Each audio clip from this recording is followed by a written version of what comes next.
Oi, pessoal! Eu sou a Fernanda do Episódios da Fer e hoje tá começando mais um episódio. Hoje a gente vai conversar sobre 10 coisas para você poder manter o bom controle das crises epiléticas. Bora lá? Então, solta a vinheta.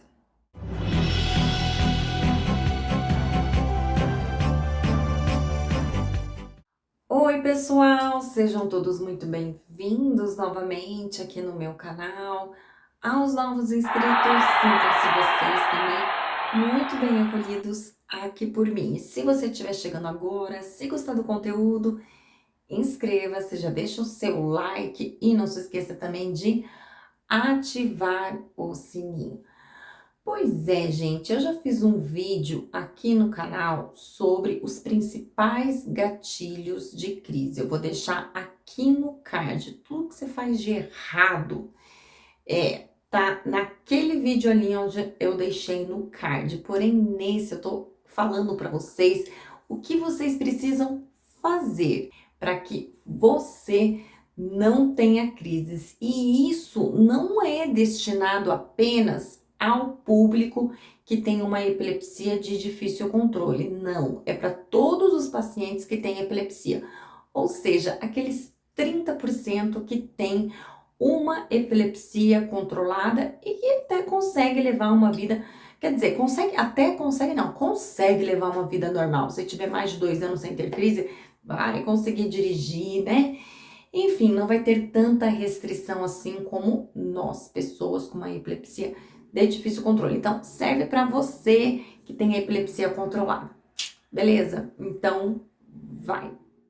Eu tava me esquecendo de passar a informação. Claro, gente, o vídeo que eu tô gravando hoje é baseado no post da doutora Lumidori. Eu vou deixar o Instagram dela aqui embaixo para que vocês possam estar acessando. Lá tem muita informação sobre epilepsia. Doutora, gratidão, gostei muito do teu post. Estou trazendo aqui para o meu canal. Pois é, gente, a primeira dica que a doutora Lumidori dá pra gente é a seguinte: tomar a sua medicação regularmente e na dose correta, né? É importante frisar bem isso, porque infelizmente há pacientes que podem fazer uma automedicação, tipo, ai, hoje eu tive crise, vai lá e toma um remédio. Não sei, gente, mas eu imagino que os neurologistas devem ver de tudo. Não, é regularmente e na dose correta. Assim, agora eu vou complementar com experiência minha, tá? De pessoa que tem uma epilepsia refratária e quando a minha era mais controlada. Eu organizo os meus remédios pro mês inteiro, tá? E por experiência própria, uma vez eu tive uma crise e assim, eu não colocava o dia do mês nas caixinhas de remédio. E aí a minha mãe queria saber se eu tinha tomado o remédio. Embora ela passou o ímã, não, eu não voltei, né? Existem vezes que eu não volto, a crise tá muito forte. Tava lá, desligada. Não sabe o que que eu tenho, como que é a minha crise, eu vou deixar aqui no card pra você, tá? Uma crise de ausência minha. E eu não voltava, e a minha mãe queria saber, ué, será que ela tomou ou não tomou remédio? E não tinha o dia do mês. Aí ela mesma tomou a liberdade, colocou, e eu deixei, porque, né, só assim, quem não tá comigo não sabe se eu tomei ou não. Então, para conseguir se localizar. Esse aqui é meu potinho, então esse aqui tem até o dia 8, do dia 1 ao dia 8. Eu tô gravando este vídeo aqui no final do mês, então o dia que vocês tiverem assistido, vai ter aqui já né, já vou ter tomado alguns daqui. Então aqui, ó, tá do dia, ai meu Deus, tá, aqui tá do dia 1, aqui tá até o dia 8, tá? Aí, quando eu tiver uma crise, vamos ver se eu tomei o remédio ou não. O horário da crise. As pessoas sabem o horário que eu tomo. Meu marido, a minha mãe, a minha irmã não, porque ela não mora aqui no Brasil, né? Mas as pessoas mais próximas sabem. E é sempre às 8h30. Você começou a tomar remédio agora? Então coloca para despertar. Era assim que eu fazia lá no comecinho, quando eu dei início às medicações, certo? Essa é a primeira dica. A segunda dica que a doutora dá pra gente é consultar o seu neurologista regularmente e também médico frequentemente. O que que ela quis dizer com isso? Claro, gente, eu vou passar sempre a minha experiência para vocês, tá bom? Eu sempre vou no meu neurologista 2 vezes ao ano. Eu vou sempre na metade do ano e no final do ano. Ou seja, a última consulta eu fui em junho, sempre na metade, bem certinho. A próxima vai ser em dezembro. E aí, o que que eu faço? Eu já mostrei meu diário de crises para vocês, eu vou deixar aqui no card. Ou não sei se eu mostrei, mas eu já falei sobre isso. Por quê? Porque toda vez que eu vou no meu neuro, eu tenho uma agenda. Toda vez que eu tenho crise, eu anoto na minha agenda, escrevo lá no final do mês o dia que eu tive crise. Aí eu vou no dia da crise, tá tudo especificadinho, qual foi até o meu gatilho de crise e repasso a ele. Ele avalia e ele vê se precisa trocar meu medicamento, vai aumentar, vai diminuir. Eu passo também em relação ao meu psicológico, se eu tô muito mal, tô muito triste, etc. Por conta da depressão, que infelizmente os remédios anticrise acabam desencadeando. Tá, e o que mais que eu ia falar? Ah, tá, lembrei. Então, gente, a questão também de consultar um outro médico, o que que a doutora quer dizer? A questão de você estar fazendo exames de sangue, por exemplo, regularmente. Eu sei, tem gente que não tem plano de saúde, mas assim, se você puder, para ver como que tá o nível da sua glicemia, do ferro, de vitamina, essas coisas, sabe? É sempre bom estar checando, não só também essa questão de exame de sangue para a mulher, para ir sempre no ginecologista. Isso é o básico para você poder se cuidar. A terceira dica é a seguinte: certifique-se de dormir o suficiente. Você vai saber o que que é o suficiente para você. Eu não vou dizer para você, durma tantas horas. Embora dizem, né? Eu não sei, gente, não sei. Mas dizem que o padrão ou o bom é dormir pelo menos 8 horas por noite, né?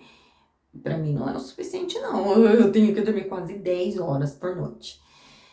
Ou, pra não exagerar, vai até 9 horas, tranquilo, mas 10 eu já fico bem, mas é de pessoa para pessoa. E isso também é experiência minha. Você vai saber o tempo de sono suficiente para você, certo? A quarta dica da doutora é a seguinte: não fazer uso de bebidas alcoólicas e drogas ilícitas. Não preciso complementar nada, né? Já tá super completo e objetivo. A quinta dica que a doutora deixa pra gente é: se apenas os medicamentos não controlarem as suas crises, considere que existe também outros tipos de terapia para somar com os seus remédios. Por exemplo, a neuromodulação, que é o VNS. Se você estiver chegando agora, eu vou deixar aqui no card, inclusive acabou de ligar o meu estimulador neuromodular. A segunda dica é a cirurgia da epilepsia, se você for candidato cirúrgico.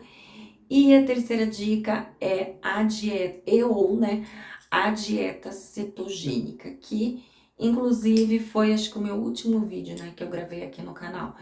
Vou deixar também aqui no card, acho que não vai mais caber muito card, mas enfim, para que vocês possam estar conhecendo um pouco mais. Gente, isso quem vai dizer? Desligou o meu VNS, percebeu? Isso quem vai dizer para vocês se você é candidato à cirurgia, se você pode colocar um VNS, e quem vai indicar também a dieta cetogênica é o seu neurologista. Então, é só para você não perder as esperanças de que há outras formas de tratamento juntamente com as medicações, beleza?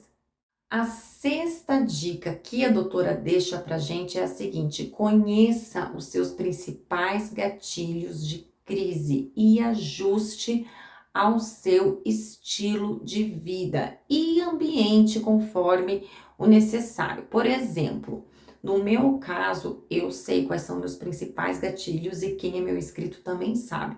E acredito que isso também ocorra para a maioria dos pacientes que têm epilepsia. Pouco sono, né? Não adianta, não tem como.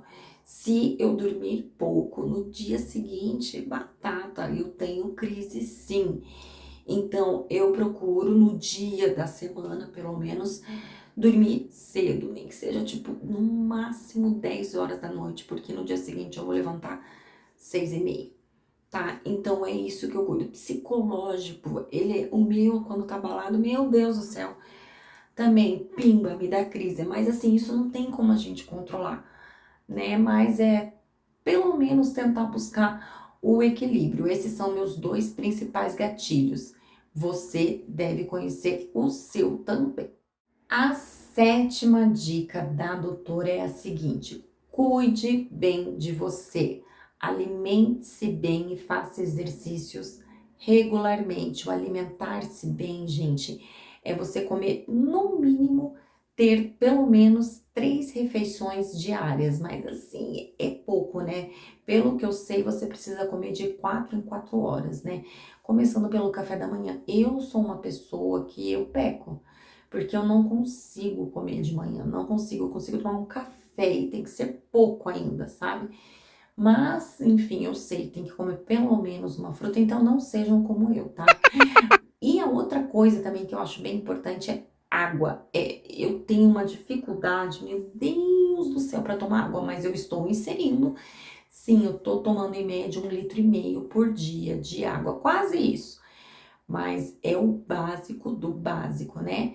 É a gente se cuidar e ter uma boa alimentação. A outra dica que a doutora deixa pra gente é: observe o seu nível de estresse e como você pode controlá-lo. Ele até tem uma relação lá atrás, quando eu disse pra vocês, quando eu tô com o meu psicológico abalado. Sim, tem a ver também com o estresse. E aí, o que eu, pelo menos, o que eu faço? Eu durmo cedo, né? Eu durmo cedo porque eu durmo fácil, eu deito na cama e durmo. Mas assim, há também outras maneiras para você conseguir combater. Gente, eu tô mal pra caramba de palavras, vocês perceberam, né? Depois que eu peguei Covid, fiquei assim, tá? Seria tipo combater o estresse. Ai, gente, enfim.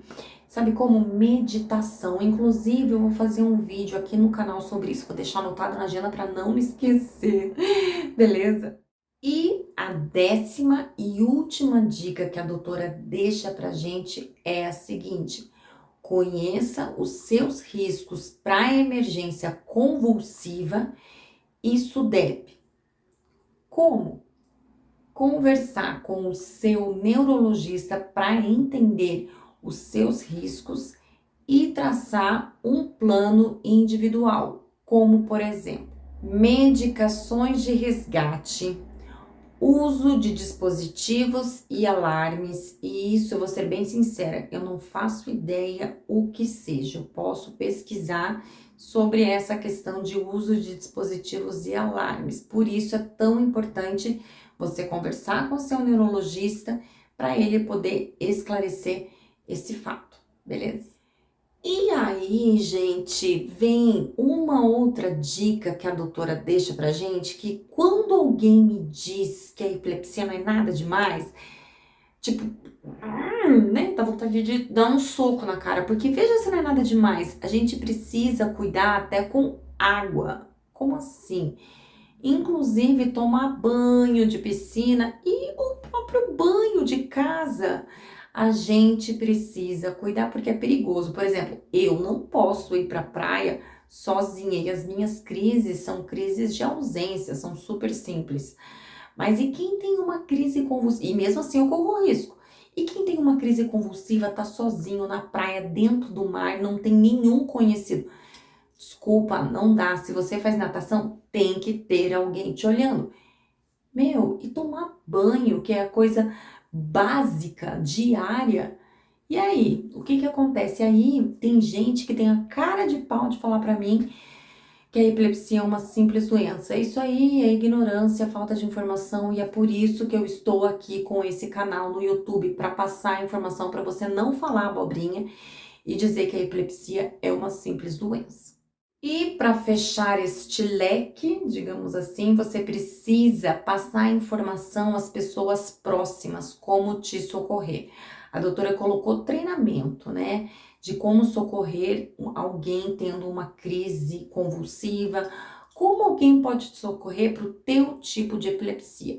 Lá no meu trabalho agora, eu já informei, eu falei, olha, eu tenho o ímã do VNS, apresentei lá meu ímã, eu tenho 2 ímãs, então eu tenho um na minha bolsa, que agora, final de semana, que eu tô em casa, o dia que eu tô gravando é fim de semana, eu tenho um lá, e quando eu tiver lá no meu trabalho, eu tenho outro lá na gaveta. Então, o vice-diretor que tá comigo, ele já sabe que precisa passar o ímã em mim. A diretora também já sabe disso, que são os que estão direto comigo lá no trabalho. E, é claro, meu marido e etc. Esse é o meu tipo de help, né? Como me socorrer durante uma crise. Bom, pessoal, o vídeo de hoje foi isso. Eu espero que vocês tenham gostado. Se tiverem gostado, deixem o seu like. Não se esqueçam também de se inscrever aqui no meu canal e de ativar o sininho. E eu gostaria de deixar aqui uma observação e o meu agradecimento, sim, a todos que tiveram presentes na reunião da semana passada do Grupo Latino-Americano Brasileiro. Nós conversamos sobre as principais necessidades das pessoas com epilepsia para ser colocado em um projeto de lei, que é tão importante assim, né? Acabei de falar para vocês, né, a questão assim de cuidar até na hora de tomar banho, né? É claro que essa doença necessita assim de um amparo federal. E eu gostaria de agradecer a presença da Nívia. Nívia, muito obrigada, que está sempre presente. O Everton também está sempre presente. A Nathalie, gratidão. O Ricardo, que também está sempre presente aqui no canal, estava lá também na reunião. Muito obrigada, Ricardo, e a todos vocês que estavam lá me ajudando e pontuando o que poderia ser destinado aos 30% e o que poderia ser destinado aos 70%. Gratidão, terão mais reuniões sim sobre isso. É apenas o começo, tem chão ainda pela frente. A gente se vê então na semana que vem. Um beijo bem carinhoso a você que assistiu o vídeo até aqui. E até lá. Tchau, tchau. Não, deixa eu... É verdade, é verdade. Que o que mesmo?